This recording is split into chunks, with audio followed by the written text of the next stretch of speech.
$0. Not broke, zero. There's a difference, and you don't understand it yet. Broke means you had something and lost it. Zero means you never had the machine running in the first place. You're 19, maybe 20, maybe 24, maybe 31. It doesn't matter because age doesn't reach you here. Time moves differently at zero. It moves in shifts and paychecks and the slow mathematics of whether the bus fare comes out of the food budget or the phone bill. You are not living. You are metabolizing, converting hours directly into survival with no buffer, no margin, no space between the input and the output. You wake up and the day is already spent before you've used it. This is what people who've never been here don't understand about being here. They think it's about money. It isn't. It's about the absence of time, the absence of choice, the absence of the specific, quiet dignity that comes from being able to say no to something without calculating what the no costs you. At zero, every no costs you. Every yes costs you. Every decision is a transaction, and you are always the one paying. You make $2,400 a month. Rent is $1,100. Utilities are $180. Phone is $65. Groceries are $340 if you're careful, for $120 if you're tired. Gas is $160. Insurance, the cheap kind that barely covers anything, is $140. The math leaves you with somewhere between nothing and $200 depending on whether anything goes wrong, and something always goes wrong. A tire, a copay, a shoe that finally gives out, a birthday you forgot about, a coworker's baby shower you can't skip without becoming the person who skipped it. $30,000 a year. That's where most people live. You are not poor by the definition of people who study poverty. You are the working class, the functional class, the people who hold up the entire structure of daily life and get nothing from it except the permission to keep holding it up. You serve the coffee. You stock the shelves.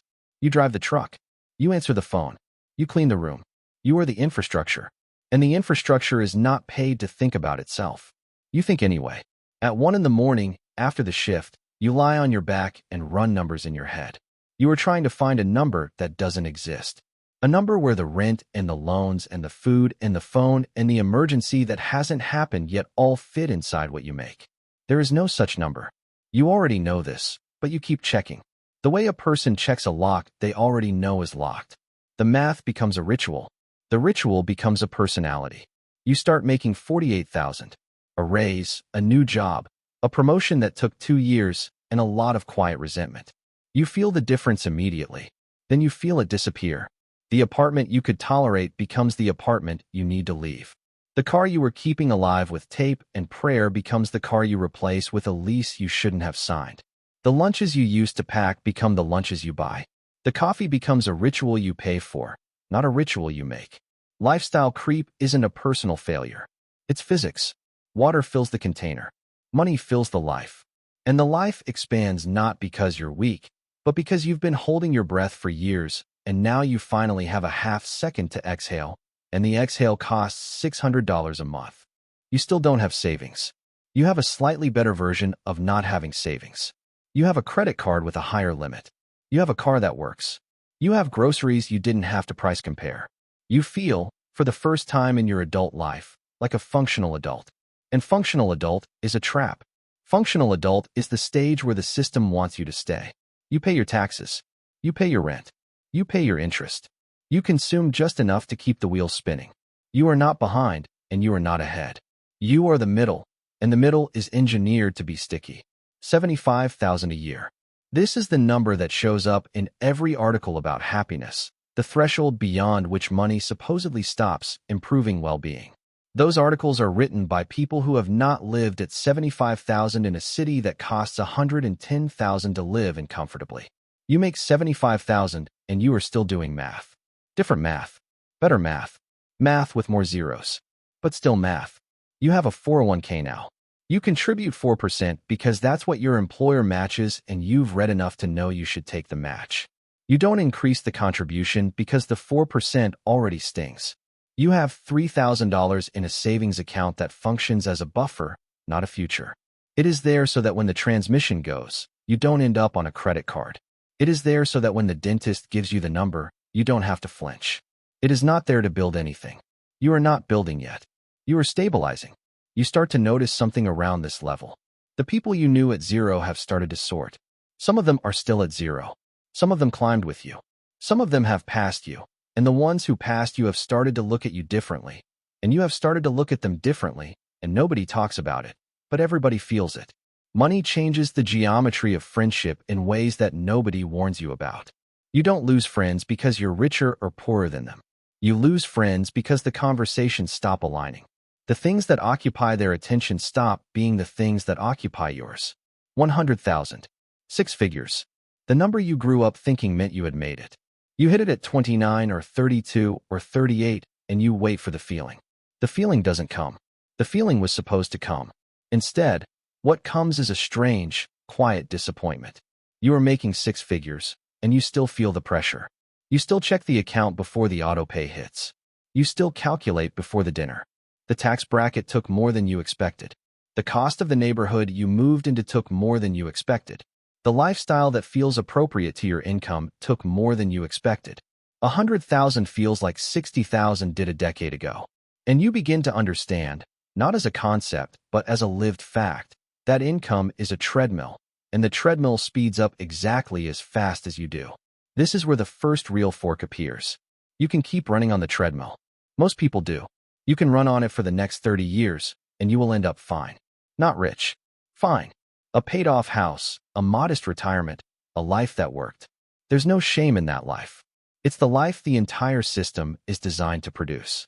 But if you stop for a moment and look up from the belt of the treadmill, you notice something. The treadmill is moving. You are moving. The scenery is not changing. You are running at a machine, not toward a destination, and the machine is owned by someone else. The fork is the moment you decide whether you're going to keep running or start building. Building looks stupid from the treadmill. Building looks slow. Building looks like you are falling behind the people next to you who are getting promoted and buying the bigger house and leasing the nicer car. Building looks, for a long time, like losing. 150,000. You've started. Maybe it's a side business. Maybe it's a skill you're monetizing at night. Maybe it's investing with a discipline you didn't have at 75,000 because you didn't have the margin. You have margin now, not much, but enough to direct some of it away from consumption and toward construction. The first thing you notice about building is that it is lonely. Nobody at 150,000 is building. They are decorating. They are optimizing their lifestyle. They are talking about vacations and renovations and the new restaurant. You are talking, quietly, to nobody about cash flow and customer acquisition and whether the thing you made on the weekend will still work on Monday. You feel, sometimes, like you are the only person doing this. You are not. There is a quiet network of people at every income level who are doing this. They are just quiet about it. They have learned that talking about it invites opinions, and opinions at this stage are expensive. You keep your mouth shut. You keep building. 200,000. The income feels significant now. The household, if there are 2 of you, is looking at numbers that would have seemed like fantasy a decade ago. You can afford the house, the car, the vacation, the private school, the whole catalog of upper-middle-class life. And here is where the second trap closes. The upper middle class is the most expensive place to live in America. Not because it costs the most in absolute terms. It doesn't. But because it costs the most relative to what it gives you. You are paying for status signals that don't signal to anyone who matters. You are paying for appearances that maintain themselves only if you keep paying. You are paying for a lifestyle that has no exit ramp. The mortgage, the car payments, the schools, the club, the wardrobe, the vacations that have to keep matching the ones your peers take. It is a cage built out of nice things, and the nice things feel so good that you don't notice the bars until you try to leave. You make 200,000 and you save 18,000 a year. Which sounds fine until you run the math out 20 years at a 7% real return and realize it's 790,000. And 790,000 at 4% is 31,600 a year. And you have just engineered yourself a retirement that is poorer than the life you are currently complaining about. 300,000. Now the math changes. Not because the income doubled, but because for the first time, the distance between what you earn and what you need to spend creates real optionality. You have broken the scarcity wall. Even the nicer version of your life does not consume all of what comes in. There is leftover. And leftover, deployed correctly, is the thing that ends the treadmill. You start paying attention in ways you didn't before. You read about allocation. You understand, not academically, but viscerally, what it means for money to be working while you sleep. You start talking to people who have done this, not people who talk about doing this. You notice the difference. The people who talk about it speak in motivation. The people who have done it speak in arithmetic. You learn to prefer arithmetic. Your net worth crosses 500,000, then 750,000. You are 38 or 42 or 47. You don't feel rich. You feel aware. You have started to see the structure of the game, not just the surface. You understand that taxes are the largest expense of your life, and most people don't even try to optimize them. You understand that debt, used correctly, is a multiplier and used incorrectly, is a trap, and that the same instrument is both, depending on who is holding it. You understand that the stock market is not a casino if you stay in it long enough, and that it is almost entirely a casino if you don't. 500,000 a year. The first time you hit a year at 500,000, you expect a feeling. The feeling is muted. It turns out that income above a certain level stops producing emotional response and starts producing only options. This is the thing that people at lower levels don't believe when you say it, and the thing that people at higher levels know is obvious. The money stops being about the money. It becomes about what the money does. It becomes about structure. You hire someone to do your taxes who knows more than you do and charges you $4,000 and saves you $38,000. You restructure the business into an entity that pays you in a way that the tax code likes. You start separating your personal expenses from your investment capital with a discipline that would have felt insane 5 years ago. You stop thinking about how much you make. You start thinking about how much of what you make stays. The difference between those two questions is the difference between high income and actual wealth. You know people who make $800,000 a year and have a net worth of $400,000. You know people who make $180,000 a year and have a net worth of $2 million. The second group is winning. The first group is performing. You do not want to perform anymore. $1 million a year. This is the number that separates high earners from something else. Not rich. The word rich is imprecise. Something else. The tax bill alone is larger than most people's annual salary. You look at the withholding and feel a brief, complicated emotion that you don't entirely resolve. You are paying, in a single year, what 3 full households earn. You are also keeping, after everything, more than most people will accumulate in a lifetime. Both things are true. The guilt, if it comes, is quieter than you expected. The satisfaction, if it comes, is also quieter than you expected. Mostly what comes is focus. You are not spending more. You noticed around 400,000 that your lifestyle had stabilized. The house is the house. The car is the car. The vacations are the vacations. You have reached the top of what money can buy in terms of day-to-day experience. Everything above this is storage. The million is not a lifestyle upgrade. It is a weapon. You deploy it. You buy into a fund. You take a position in a company. You fund a side project a friend is running because you believe in him, and the downside is something you can absorb. You are now a node in a network that moves capital. You did not plan to become this. It happened the way most things at this level happen. Quietly, cumulatively, as the consequence of decisions you made 5 and 10 years earlier when you had no idea they were compounding into this. 2 million a year. The business is producing. The investments are producing. The network is producing. You are working, but you are no longer working for the income. You are working because you have built something, and walking away from it would feel like abandoning a child. You are working because the work has become interesting in a way it wasn't when you were doing it for survival. The problems are different. The problems at 2 million are problems of scale and structure. How do you hire? How do you delegate? How do you stop being the bottleneck in a system that you built and that still, embarrassingly, depends on you for things it shouldn't?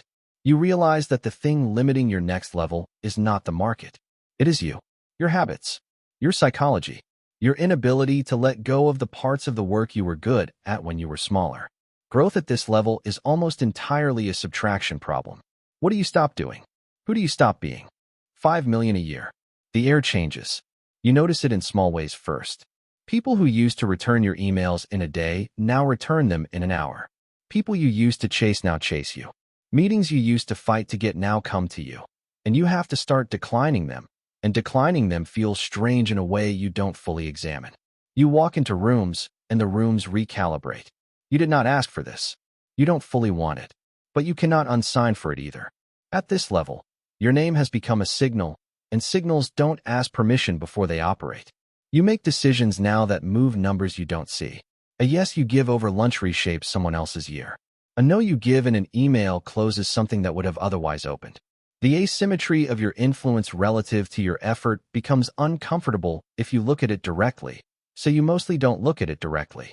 The people around you have stopped pushing back on you the way they used to. You have to work harder now to find the people who will tell you that you are wrong. You pay for it in some cases. Advisors, therapists, old friends you keep close specifically because they remember you before the numbers. The distance between your reality and most people's reality has become a permanent condition of your life. You accept it. You also grieve it in a quiet way that you don't discuss. 10 million a year. You are now in a category that contains, in any given country, a statistically small number of people. The experience of this level is almost impossible to describe accurately to people who are not in it, because the descriptions always sound either like complaints that people at lower levels will correctly call obscene, or like celebrations that cheapen what is actually happening. What is actually happening is this. Money has stopped being the variable. Money is a given.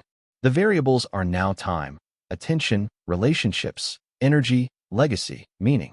The things money was supposed to solve have revealed themselves to be the things money was always just adjacent to. You have solved the money problem. The money problem turns out to have been a distraction from the problems underneath it, which were always the real problems. What do you do with your time when nothing is forcing you to do anything? What do you build for when the survival instinct that drove the first 20 years of building has gone quiet? Who are you when the constraint that shaped you is gone? These are not rhetorical questions. They are the actual questions at this level, and most people do not answer them well. You see it in the ones who don't. They become caricatures of wealth. They buy things that don't mean anything to them because buying is the only verb left they know how to use. They throw money at problems that are not money problems and are confused when the problems remain. They chase higher numbers because the number is the only scoreboard they ever learned to read. You try not to become this. You are not always successful. There are weeks when you catch yourself reaching for a purchase or a deal or a new project for reasons you cannot explain, and you sit with the reaching and try to understand what it is trying to solve. Sometimes you figure it out. Sometimes you don't. You give. Not small amounts. Amounts that would change someone's life, and do. You do this partly because it is the right thing to do, and partly because at some level you are trying to reconnect the money to meaning, and giving is one of the few transactions at this level that still feels like it carries weight. You discover that giving well is almost as hard as earning well. That money given badly creates problems, and money given well requires the same discipline you use to build it. You did not expect this. Nobody tells you this part.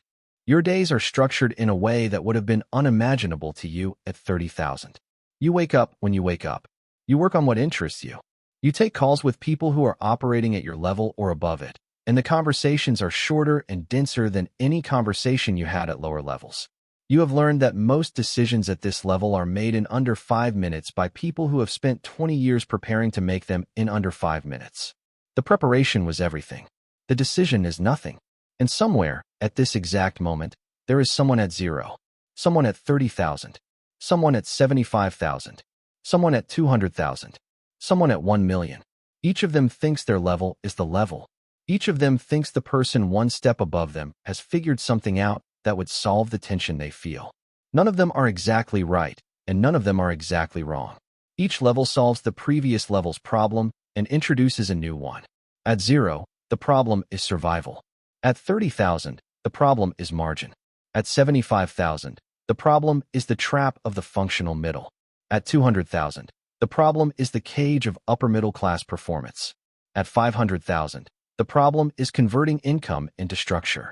At 1 million, the problem is becoming a deployer of capital instead of a consumer of it. At 5 million, the problem is the distance between your reality and everyone else's. At 10 million, the problem is meaning. The problem is always there. The problem just changes shape. And the person you become at each level is not the person who entered it. The person who enters 30,000 is not the person who leaves it. The person who enters 1 million is a different species from the person who arrived at 100,000. You do not carry yourself up the ladder intact. The ladder reshapes you. Every rung requires a small surrender of who you were to become who the next rung needs.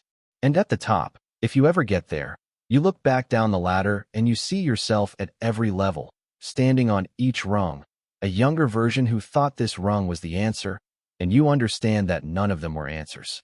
They were all just rungs. The climb is the thing. The climb is the only thing. And the 19-year-old making $2,400 a month, calculating bus fare against groceries at 1 in the morning, is already doing the same thing you will still be doing at $10 million a year. Calculating, choosing, deploying what he has against what he wants. The numbers change. The math doesn't. It never did. It never will. It always starts at 0.